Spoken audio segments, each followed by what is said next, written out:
بسم الله الرحمن الرحيم. Ulama genasih Rabbi, ulama warih di Nabi, ulama labang nanggro betapa to. Bismillahirrahmanirrahim. Assalamualaikum warahmatullahi wabarakatuh. Alhamdulillahirabbil alamin. Wassalatu wassalamu ala sayyidina Muhammad wa ala alihi wa sahbihi ajma'in. Amma ba'd. Allahumma salli wa sallim ala sayyidina Muhammad wa ala alihi wa sahbihi ajma'in. Amma ba'd. Pemirsa channel Tanwirul Qulub yang dirahmati Allah, semoga kita semua selalu dalam lindungan Allah Subhanahu wa taala. Dalam kesempatan yang singkat ini saya akan berbagi tentang 20 waktu yang disunahkan membaca salawat. Mungkin saya akan membaca beberapa waktu saja, insya Allah akan saya sambung di waktu yang lain. Sebagaimana diketahui bahwa membaca salawat kepada Nabi merupakan kewajiban bagi orang mukmin. Hanya saja para ulama berbeda pendapat kapan kewajiban bersalawat dilakukan. Di antara mereka ada yang berpendapat kewajiban bersalawat minimal sekali seumur hidup.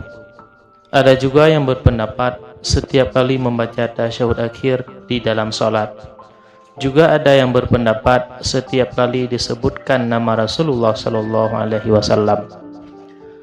Selain kewajiban berselawat, ada juga waktu-waktu tertentu di mana seseorang dianjurkan untuk membaca salawat. Pun para ulama juga berbeda pendapat saat kapan saja kesunahan berselawat itu dilakukan.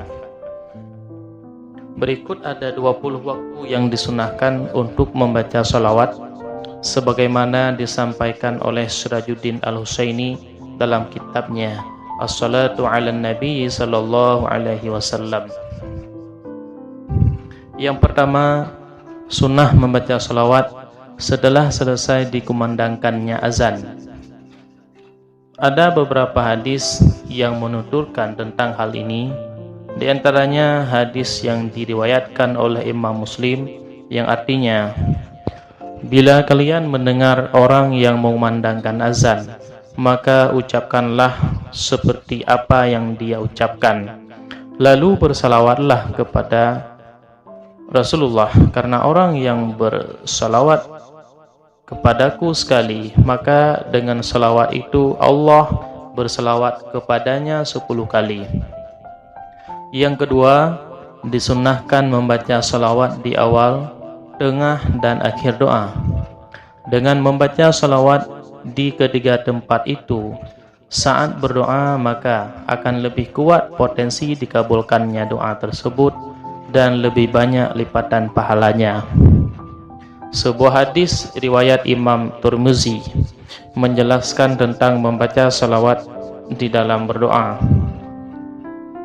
Hadis tersebut yang artinya, dari Fudalah bin Ubaid, ia berkata, ketika Rasulullah sedang duduk, tiba-tiba masuk seorang laki-laki kemudian melakukan salat dan berkata, "Ya Allah, ampuni aku dan kasihani aku." Maka Rasulullah bersabda, "Engkau berburu-buru wahai orang yang salat. Bila engkau selesai salat kemudian duduk, maka pujilah Allah sebagaimana mestinya dan bersalawatlah kepadaku, kemudian berdoalah kepada Allah." Fudalah berkata, kemudian seorang laki-laki lain melakukan salat, lalu memuji kepada Allah dan berselawat kepada Nabi. Maka Rasulullah bersabda, "Wahai orang yang salat, berdoalah, maka engkau akan diijabahi." Imam Al-Ghazali di dalam kitab Ihya-nya mengutip penjelasan dari Abu Sulaiman Ad-Darani yang mengatakan disunahkannya menjadikan doa berada di tengah-tengah antara dua salawat, yaitu awal dan akhir. Karena doa yang demikian tidak akan ditolak. Kiranya Allah yang mulia tak layak baginya mengabulkan dua sisi awal dan akhir sementara menolak sisi tengahnya. Lebih lanjut, Al-Husaini menegaskan bahwa yang lebih disukai dan lebih utama di dalam berdoa adalah dengan membaca salawat di awal, tengah, dan akhirnya, serta tidak meringkas bacaan salawat hanya di akhir doa saja. Yang ketiga, disunahkan membaca salawat ketika memasuki masjid dan keluar dari masjid.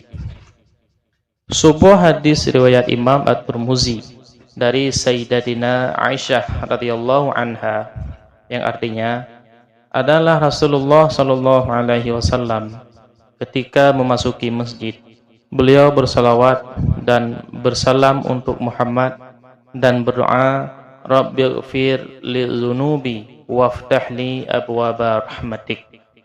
Dan ketika keluar dari masjid, beliau bersalawat dan bersalam kepada Muhammad serta berdoa, Rabbighfir li dzunubi waftah li abwaba fadlik.